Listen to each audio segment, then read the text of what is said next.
Folks, we had intended this episode to be the last episode of our Halloween season, but then an idea came to us, and we are going to try to see a brand new movie tonight and record an episode about it right away and make that tomorrow Halloween's episode. So this is now our next to last episode, but we talk about it being the last one, and I just wanted to explain that before the show starts. Here we go. 1, 2, 3, 4.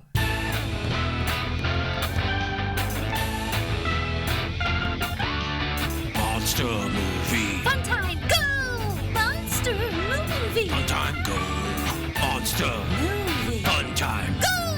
Monster movie. Fun time, go. With Precious D and Honeybee. Fun time, go! Ladies and gentlemen, boys and girls, friends and neighbors, welcome to Monster Movie Fun Time Go. 31 Days of Horror.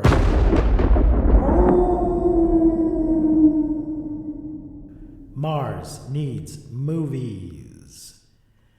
This season we are looking at movies about alien invasions, incursions, infiltrations, and visitations. And my co-host today is my regular co-host, Honeybee. Say hello to the folks, Honeybee. Hello, folks. And I'm your other host, Precious D. Honeybee, this is it. Day 31. We made it. This is it. Happy Halloween, everyone, if that's your thing. Yes, happy Halloween to those who celebrate. Thank you to all of the guests, co-hosts who helped out this year. Yes, thank you guys. thank you We so love much. you guys. And we will be spinning off this Mars Needs Movies into its own series. It might be only every month or every 2 weeks, or what I might do is, at least in the beginning, replay, like do a new one and then replay one of these that we've just done, but over Oh, on a yeah, different that's a good idea. feed Yeah. to pad it out a little bit.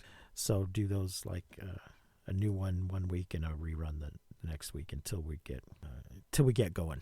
Anyway, today's film is Nope from 2022. Fuck yes. From director and writer Jordan Peele. Not yes, Nope. It's 130 minutes in color in English. The budget was $68 million. Wow. The box office was $171.1 million. So pretty good. Okay, Pretty good. yay. And good. this is this is our second movie featuring Keith David, who will show up again when we start doing regular episodes of this. The rest of the cast is Daniel Kaluuya as Otis, O.J. Haywood, Keke Palmer as Emerald M. Haywood, Stephen Yen as Ricky Jupe Park. It's not clear. Apparently Jupe is short for Jupiter, but they don't make it clear if that's just his middle name. He's running a park called Jupiter's Claim, but why it's called that and why he's called that is a little unclear. Michael Wincott as Antlers Holst. What an unusual name. Brandon Perea as Angel Torres. Warren Schmidt as Amber Park. Barbie Ferreira as Nessie. Terry Notary as Gordy. Oh, okay. Gordy's the chimp, but I guess they did motion capture. I mean, considering what happens in the story, you don't want to use a real chimp. Devin Gray as Ryder Muybridge. Donna Mills as Bonnie Clayton. Osgood Perkins as Finn Bachman.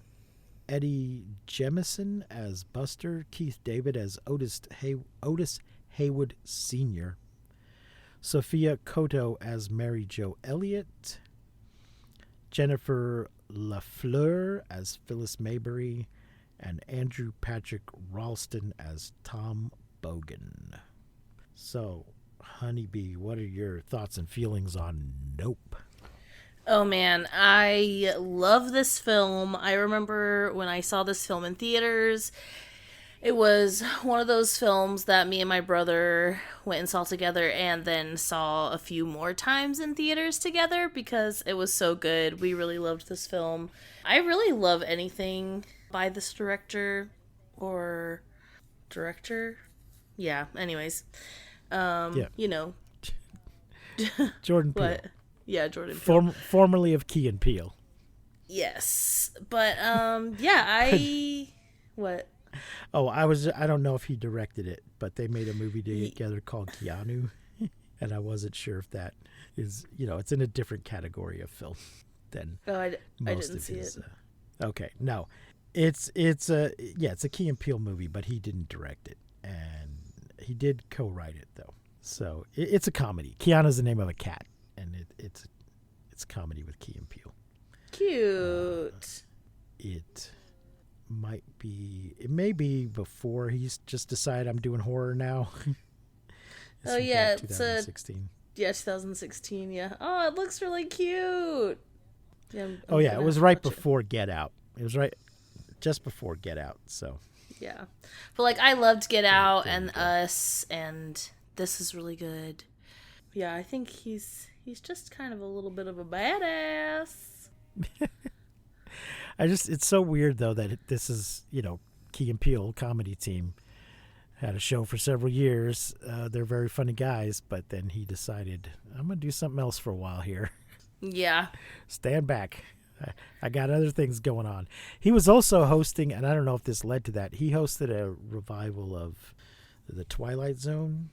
Or the Outer Limits. Now that I say it, I can't remember which one it was. I think he also One of those. did the Candyman, like the remake of the Candyman. Yes. I think he Yes. wrote that as well. Yeah, he and did it. I loved that one also. It was Yes, he did. really good. It was Twilight Zone, 2019 to 2020. Nice. Revival of the Twilight Zone. I have not seen him yet. I haven't seen these other things, Wendell and Wild and Monkey Man. I haven't seen those. So there you go. So this is, I guess we'd call it an alien incursion. It's not a full-blown invasion. We've got this this family that's been involved in filmmaking for a couple generations, several generations, I guess. They are horse wranglers. You need a horse for a movie, you call them. They bring it out, or a commercial, or whatever. And the father dies in the beginning, and the son's trying to keep things going. Sister seems kind of absent. She's sort of part of it, but she's not putting her all into it. I love Keke Palmer, though. I fucking love her. She's amazing. Yeah, she is. I kind of wanted to hit her in this movie for being a little shit, but that's the character. No, I've enjoyed her work. She's good. And there's something going on out there in the countryside, in the mountains. So the father dies because a nickel falls out of the sky and hits him right in the eye. And they're told that came out of an airplane or something, but it seems like a like prop from what happens plane. later. Yeah, but I think because of what happens later, that actually the alien dropped it. Fucking aliens coming here, polluting, littering all over the place, killing Keith David. So, but there's also this incident from the past, from Jupe's past, that gets referenced throughout the film, where there was a family sitcom with a chimpanzee, and one day the chimpanzee, maybe because of the balloons, maybe because of nothing, chimpanzee loses his shit and kills several of the actors and maims terribly one of them, the young girl. Which Apparently this is really based on did a happen. real- Yeah. Mm-hmm. Yeah, it's based on real. I don't think it had necessarily happened, while they were filming a sitcom, but No. somebody's pet chimp went ape shit and horribly maimed a woman. Yes. So Which- yeah, they shouldn't be kept as pets. Right. But I feel like this movie is one of those movies that we could be like, what is this movie really about? Yeah. With this like story and then the alien things going on too, and all of the like Hollywood talk, I kind of feel like this movie's, there's probably a few different things that this movie is about, but I feel like, you know, one of like the big metaphors is about like what Hollywood does to its people. And that's what I was able to, I mean, because myself, I was like, I'm not exactly sure what he's trying to say here. So I did look it up, and apparently exploitation is the theme.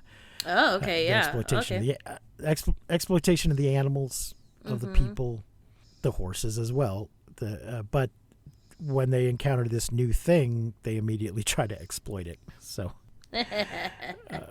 the people who themselves have been exploited, and so the monkey losing his shit and turning on them is him getting just sick of being exploited, at least thematically. Not that the monkey himself is thinking, I should get better pay, or I want a producer credit. But I think it's also just there's an element of the mundane suddenly becoming horrific. You know, we've been working with it, and nature just suddenly turning on you. So there's this thing in the sky. At first we think it's a ship. It looks like a flying saucer. And it's just been kind of hanging around. And then has it been stealing people? It's been dropping nickels. Yes.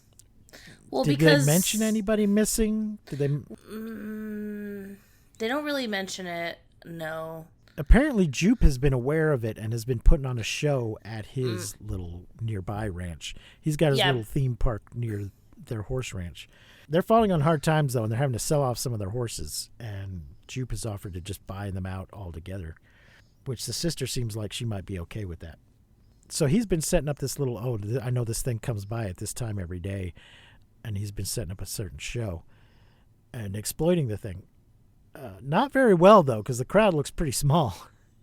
Yeah. So I'm sorry, I wasn't clear. Jupe was a child actor who was in something called Kid Sheriff, and also on this show Gordy's Home, which is where Gordy was the chimp.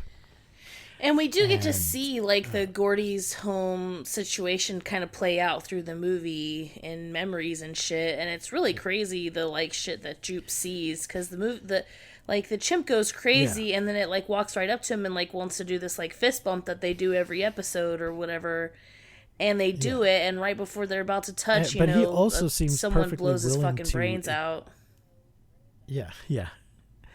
But Jupe seems willing to exploit this trauma that happened to him. Yeah. You know, he's kept some memorabilia. He let some people spend the night there who wanted to pay him.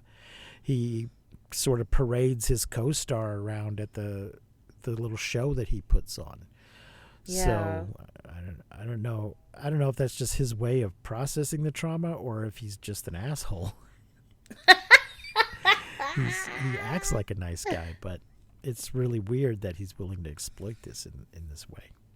Yeah. But the other family, the Haywoods, have also realized something's going on, and they're hoping to capture it on film so they can get rich. And things go badly, though, at the show at Jupiter's Claim. The thing shows up early. He's got some people ready to go dressed up in little alien outfits. The thing shows up and sucks all the people up into it, and apparently starts eating them, digesting them, and then spits out whatever nickels and doodads are left. Keys and forks and... Yeah. We also discover it doesn't deal well with large strings of plastic flags. They kind of tangle up they give it indigestion, tangle up its guts. But it turns out this isn't a ship. It is itself an alien. It's a creature, and it can shapeshift. It can well, not shapeshift exactly, reconfigure its body. It's kind of folded up into this disc shape, but it can kind of unfold itself. We get a lot of these sky dancers. Those The Sky Dancers? the tube men. The wacky, waveable, inflatable, arm flailing tube man. Yeah, they're called sky dancers. Oh. Yeah, they're called sky dancers. That's what the subtitles referred to them as. Oh. And I bring them up. So they use them to try to as kind of like scarecrows or decoys or whatever for the alien. But when the alien itself unfolds, it kind of reminded me of the Sky Dancer as well. So maybe Yeah, that was meant to be a parallel. I love the fact that it turned out to be an animal instead of a ship. Like, just I loved that so much. But then when the alien actually, like, you know, unfolds, if you will, love the design. I really loved it. I thought it was so cool. So I really loved that. I love the cast. I thought everyone did such a great job. I love OJ. I love the sister. I love the weird guy, the weird camera guy. They bring up his unfortunate name, his nickname. Yeah. I would think, it's OJ for Otis Jr., but I would think after what happened with Orenthal J. Simpson that he would have said, you know what, just call me Junior. But yeah, one person brings it up. Your name is OJ? Now, it does... in the end, they are able to destroy the creature, but also get some photographic evidence of it, and some film evidence too, I guess. But definitely, did we see this earlier and I missed it? This weird well that takes a picture at Jeep's we saw claim? we saw it in the beginning. Some tourists using it? And then the sister photobombs them accidentally because she doesn't know what it is, and they get upset. Okay. So you're meant to just look down there and turn the crank at the same time? And it's really weird. Picture. So this well is a giant Polaroid camera. It's like a water well, you know, an old-fashioned water well. But when you turn the crank, you're kind of winding it up, and then it does a flash and takes a picture from the bottom of the well up to the top, and then spits out a rather large Polaroid-type photo. And she decides she's going to use this at the end so it's Chekhov's well. She uses it at the end to catch the evidence of the creature, and a bunch of reporters start showing up because I guess the missing people at Jupe's claim has become a story. So it looks like she's going to be able to exploit the thing after all and become famous with this picture that she now has. There's been some talk of a sequel, but I don't know what they would do exactly. I know. I don't know. I thought it was like perfect. Yeah. And the TMZ guy and the bike, like, I love that scene. The scenes like where, because the first actual like nope we get is from in the very beginning of the movie. We get like a recording of the show with Gordy, and one of the ladies says nope, and I was like, oh, okay. But the funniest the nopes that we get are OJ when he's like, nope, nope, not going out there, not looking at it, nope. And we get it several times through the movie, and they're so good. It seemed like nope might have been her catchphrase on the show, just the way she delivered it. Yeah, the title though apparently just has to do with not going to deal with that. The big monster outside. Nope. Okay, let's see. So apparently they were going to kill the characters, and Pereira? Which one was Pereira? Who was Pereira? Were they a producer? Were they in the cast? Okay, Brandon Pereira. He is Angel. He's the camera guy. He played Angel. Oh, okay. Yeah, it says he convinced Peele and the Universal executives to change his character's fate in the film's climax from being killed primarily out of interest in a potential sequel. So maybe only he was going to die and the others would still have lived. It was directed by Jordan Peele. It says written and directed by Jordan Peele. Yeah. Okay. That's what I said. Okay. What did you think I said? Because I was like, director, ? And I thought you said, well, he wrote it. He didn't direct it. I was like, oh, okay. No, he directed it. Anyway, there's some talk of some kind of sequel, but interesting. Well, I would definitely watch it. I love happens. This movie. How many flying saucers are you gonna give it? So how many flying saucers? Yeah. Oh, I was asking you, how many are you gonna give it? 5. 5 for me. You can go first. 5? Sure, I'll give it 5 too. Why not? 5 flying saucers that then turn into big, weird alien butterfly sky dancer things. Yes. Work. So there you go, folks. That is our 31 Days of Horror Mars Needs Movies edition. Keep an eye out on your podcasting services for Mars Needs Movies, our new ongoing podcast. But we'll still be doing this one. We still got some kaiju movies to get through. We're running out quickly, but don't worry, we got other things lined up for when we run out of the kaiju movies. There's other monsters to talk about here on Monster Movie Fun Time Go. We will never run out of monster movies of one kind or another. Honeybee, thank you so much for being here today. Yeah, thanks so much for having me. I love it here. Thank you, folks. I'm going to live here. Thank you for listening, everybody. Like and subscribe, rate and review. Tell your friends, tell your enemies, tell random strangers on the street. Until next time, I have been Precious D. And I have been Honeybee. Remember to keep watching the skies. We won't see you, but you will hear us next time on Monster Movie Fun Time Go. You've been listening to Monster Movie Fun Time Go. If you enjoyed the show, please consider rating and reviewing us on your podcasting platform of choice. You can leave us a message and find links to all our things at mmftg.com.